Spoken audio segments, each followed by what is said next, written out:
గజ్వేల్ నియోజకవర్గంలో నర్సన్న తలపెట్టిన గజ్వేల్ పోరుబాట కార్యక్రమంలో మీరు గజ్వేల్ పోరుబాటలో మీరు నర్సన్నతో పాటు పాదయాత్ర చేస్తున్నారు కదా, అసలు ఉద్దేశం ఏంటి? ఏ విధంగా ముందుకెళ్ళబోతుంది ఈ పాదయాత్ర?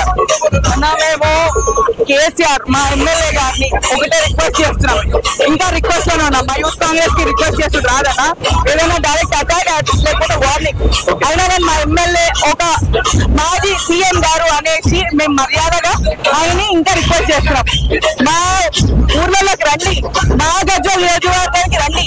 మీరు ఏదైతే 7 గేమ్స్ వచ్చి వలస పక్షులక మా దగ్గర ఎమ్మెల్యే గారు పోటీ చేసి గెలిచిర్రు, 3 సార్లు గెలిచిర్రు, సీఎం చేసిర్రు 2 సార్లు. ఈసారి మీరు పని చేయలేదు అనేసి ఒక గడ్డ దింపి మిమ్మల్ని ఎమ్మెల్యే చేసిర్రు.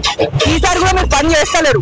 మీకు ఒకసారి గుర్తు చేస్తున్నాం, ఇంత పెద్ద ఎత్తున ర్యాలీ 1500 మందితో ర్యాలీ తీసుకుంటా సిద్దిపేట నుంచి హైదరాబాద్ వచ్చి నార్మల్ విషయం కాదంట. ఒక్కసారి ఆలోచించుకోండి, ఎంత వ్యతిరేకత ఉంది కేసీఆర్ గారి మీద.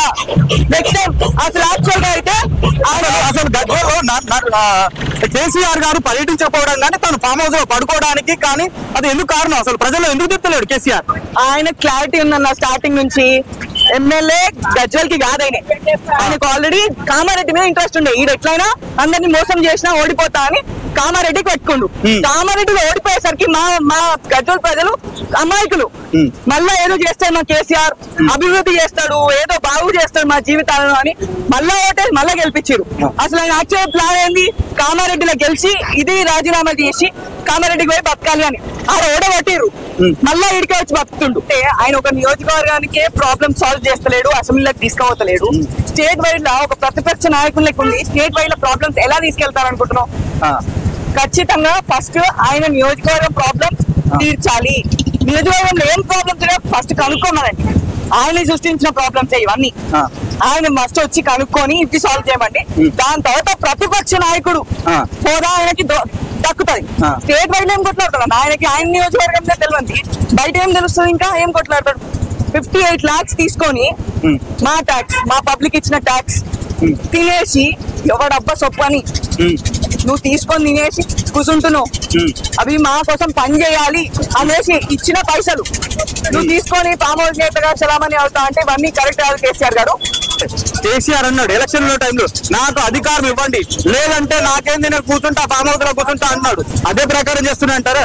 అదే విధంగా చేస్తున్నారు. ఎక్కడ కనిపించింది చెప్పు? 2 సార్లు వచ్చిండు అసెంబ్లీకి, కూడా పోతుంది అనే మాటకి ఆయన ఆ 2 సార్లు వచ్చి అటెండ్ చేసి పోయింది తప్ప ఆయన ఎక్స్పీరియన్స్ తోటి మనం ఏం చేద్దాం, ఇంకా ప్రజలకి మన తెలంగాణ ఎట్లా ముందుకు తీసుకుపోదాం అనే ఆలోచన, ఇంగిత జ్ఞానం కొద్దిగా కూడా లేదు. అంటే కేసీఆర్ కు తన పదవి మీద ఉన్న ఆశ ప్రజల మీద లేదు. 2 సార్లు ముఖ్యమంత్రిని చేసి ఒకసారి ప్రతిపక్ష నాయకుడిని చేసిన ప్రజల పక్షాన గజ్వేల్ నియోజకవర్గ ప్రజల మీద ఏ మాత్రం ప్రేమ లేదు. కేవలం తన అధికార దహంతో ఉన్నాడని యూత్ కాంగ్రెస్ ఆంక్షారెడ్డి అంటున్నారు.